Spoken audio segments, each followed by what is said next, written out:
let's explore Impermanence and 5 other spiritual poems. This is Lama Jigme Gyatso. Welcome to Meditate Like a Jedi. Today's first poem, Impermanence. One need not ask a cosmologist nor a particle physicist of the constant of change, for although they would cheerfully affirm it, one need only open the front door and step outside, watch the changing of the seasons, and see the impermanence of a year. Watch the waxing and waning of the moon, and see the impermanence of a month. Watch the rising and setting of the sun, and see the impermanence of a day. Rest your palms upon your chest, feel it swell, feel it sink, and notice the impermanence of a moment. Ever-changing one and all, there is nothing permanent to grasp. Today's second poem, Mind. It is written, may all beings' minds be as enlightened as seed mantra tam, for all minds are lucid, yet as void as a bija of light. What could that mean?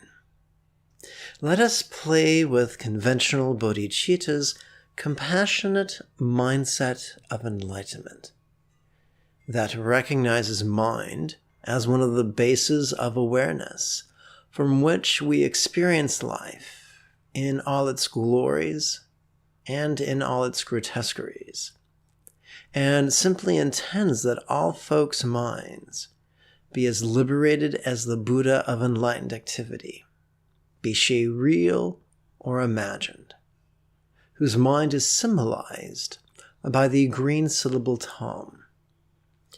Let us also play with ultimate bodhicitta's insightful mindset of enlightenment that also recognizes mind as one of the bases of awareness and also explores how mind could be as non-graspable as a vast empty void, like the infinite azure sky on a cloudless morn, and how our minds could also be as non-graspable as a syllable tam comprised merely of green light, that although could be noticed, remains as non-graspable as a rainbow, or as non-graspable as the image of the full moon reflected in a basin of water.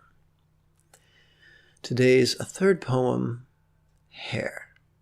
Those of us with long hair know the danger of allowing others to arrange our hair, for they sometimes tie it so tight as to induce an altered state of consciousness. Today's fourth poem, Hammer. The morning after my first pansexual three-way, the sky was blue, the sun was shining, and my next-door neighbor was livid. I wanted to apologize for the noise, as I had no idea my guests were given to screaming orgasms. But before I could, that aging fundamentalist who often strived to manipulate other tenants of our apartment complex by invading personal space, by invasive personal contact, through the aggressive use of pointed rapid-fire questions, laid into me. She stepped inside my personal space. She peppered me with pointed questions. What were you doing last night? What were you doing last night? What were you doing last night? Like bullets from a revolver, she repeated her questions, each as sharp as a Mandalorian wrist arrow, each following in rapid succession too quickly for me to answer. Before she cut me off, with the same question repeated and repeated and repeated in more of an accusation than an inquiry. She stepped forward with each question, knees bent, chest hollow, chin dropped, gazing at me through her white eyebrows like an aging pugilist approaching her quarry, physically forcing me back upon my heels, emotionally shoving me back into a defensive posture. She was very good at this. She had done it often. As if she was the love child of Thomas de Torquemada of the Spanish Inquisition and Jack Webb of Dragnet. I wish I could say I was clever or nimble. All I could do was relax into her aura and speak to her using words she would understand.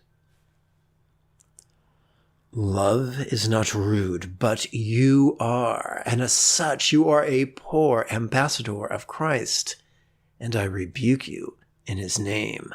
You are dead to me. You are dead to me. You are dead to me.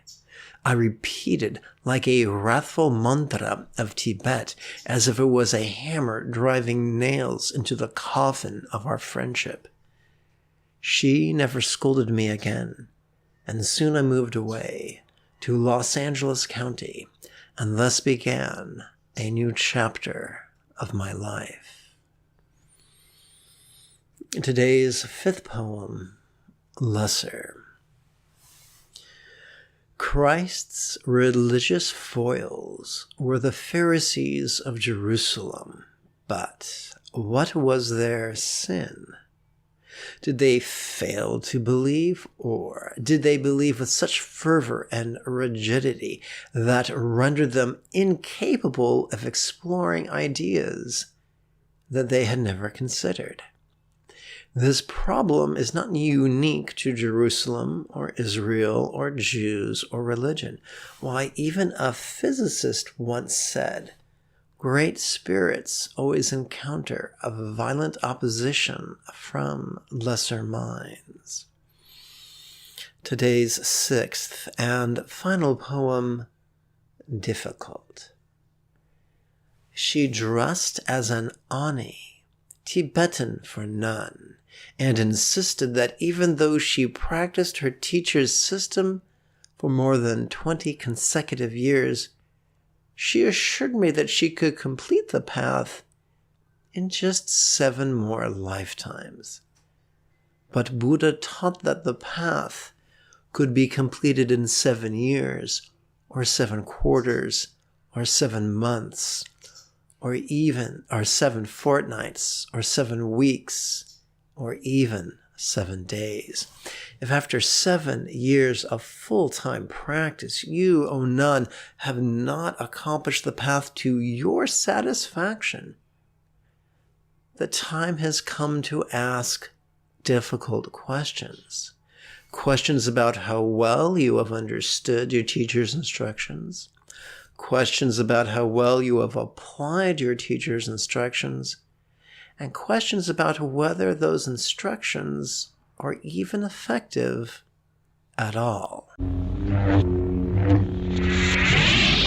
Let us conclude with a simple call to action. This podcast will never have any advertisements, so support us monthly on PayPal and like us on your podcast service to help others find us, just as you found us as well. If meditation has felt impossible or boring or just out of reach, you are welcome to register at buddhajoy.org for the next series of live online meditation class webinars that meet once a week.